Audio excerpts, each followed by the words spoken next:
This episode is brought to you by Zeta Global. Do you know what it takes to transform marketing into a data-driven profit center? Are you able to align the C-suite around your AI vision and strategy? Zeta Global has the playbook to help you get started. Download Driving Growth in the AI Era today at zetacmo.ai/book. Again, that's zetacmo.ai/book.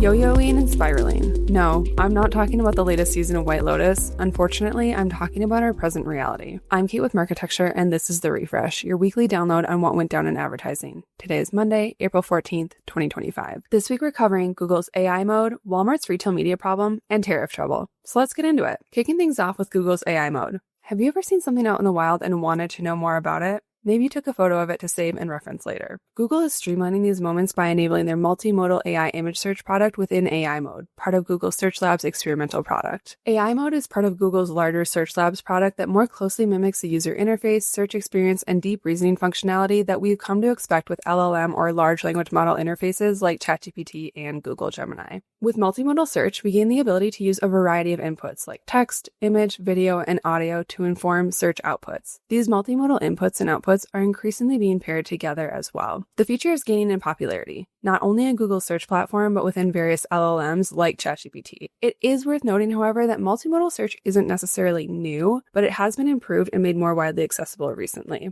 Google's multimodal search feature uses Google Lens, allowing users to ask complex, multi-part questions and follow-ups to dig deeper from a reference image. For example, you can use a photo of a set of books that you enjoyed and ask Google to recommend similar best-selling books. Google also rolled out the broader AI mode feature to millions more Search Lab users this past week. I actually received an email to test it out, and now I have an option to click into AI mode, which appears as a tab at the top of my Google search browser alongside other tabs like shopping, images, and news. These two announcements reveal clear intentions from Google's end that the future of search looks a lot less like a SERP page or a search engine results page and a lot more like a chat interface with multimodal functionality. Tech innovation has always forced us to reconcile and adapt from how things are done to the way things will need to be done. And the ad industry hasn't been forced to adapt this severely since the internet and social media ages. However, at this point, the evolving search landscape is a rock rolling downhill, increasing in momentum as it moves all of us toward its future state, forcing consumers to adopt new behaviors and advertisers and publishers to adopt new strategies for making their brands and content discoverable. Next up is Walmart's retail media woes. And question for you,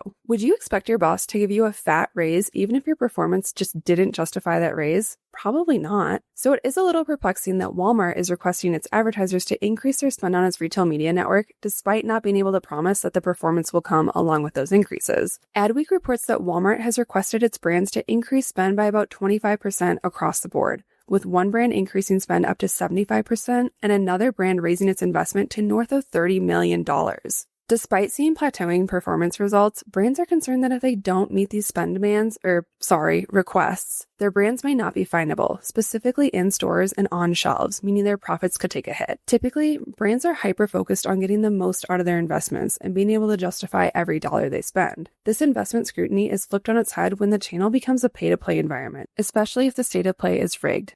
I think at this point, we can call a spade here and say this is an abusive market position and sets a dangerous precedent. As brands respond to economic pressures, will they play it safe, and I'm air quoting here, and make these requested investments in retail media networks because they're typically labeled a performance channel? Or will they actually pull back spend in an effort at self-preservation during economic turmoil? It's definitely something to watch. Finally, we do need to address the T word, tariffs. If you lost track of all the back and forth like I kind of did, here's a quick refresher. Goods from Mexico and Canada that aren't protected under the USMCA trade pact will be subject to increased tariffs. And last week, Trump announced reciprocal tariffs for a lot of countries, including those inhabited exclusively and solely by penguins. The stock markets took a tumble, then they made a comeback, and then they tumbled again. At this point, investors, financial advisors, and the markets, including the bond markets, all started crashing out. And allegedly, it was the bond markets that pushed President Trump to have a change of heart, implementing a 90-day extension for most countries, except China. Tariffs on Chinese goods are now at 145% since Trump took office. Understatement of the year, but we get a lot of our products and raw materials from countries around the globe. There are very few companies that won't feel the effects of these tariffs if and when they go into effect, including financial or tech services who face a potential threat of retaliatory tariffs from the European Union.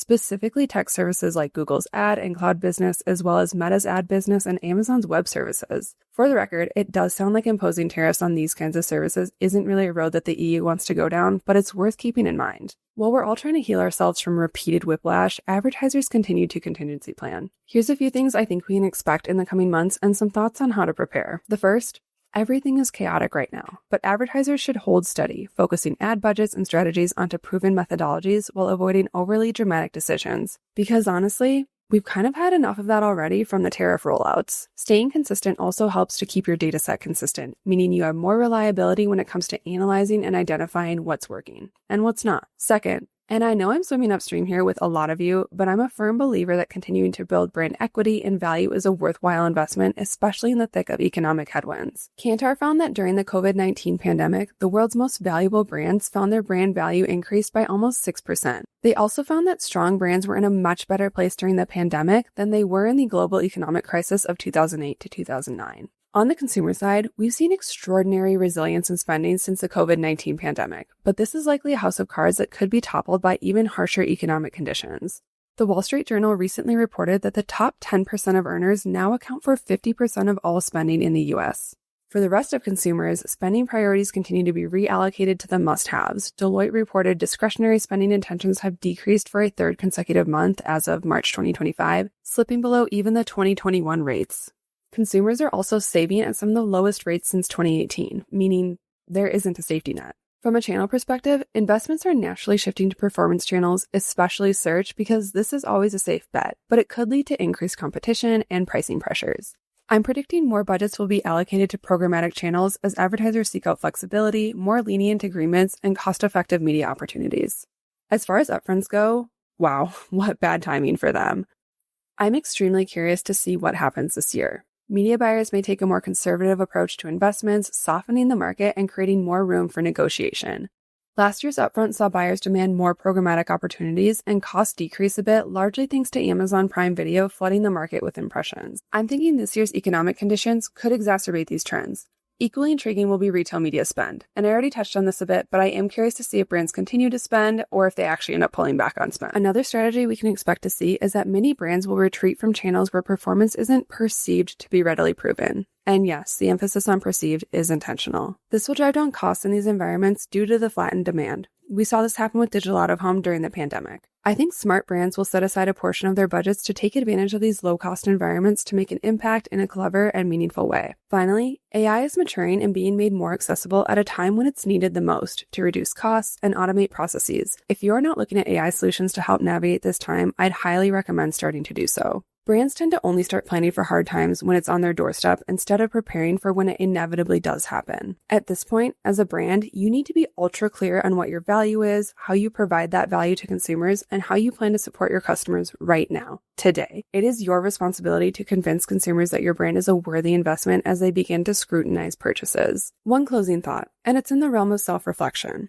I think advertisers are prone to forgetting that you are also a consumer. Make prudent decisions, but also think intuitively. How are you making purchase decisions right now? What channels or platforms do you rely on to help you make decisions? What advertising messaging would be effective for you? And why is that? Things are incredibly uncertain right now, and it's likely that they'll continue to be for a while. But I think the pandemic equipped advertisers with the agility, wisdom, and skills needed to navigate turmoil successfully. That's all we have time for today. Keep your wits about you because honestly, if the economy is spiraling, nobody else is allowed to. Thanks for joining us for the refresh, and we'll catch you next week.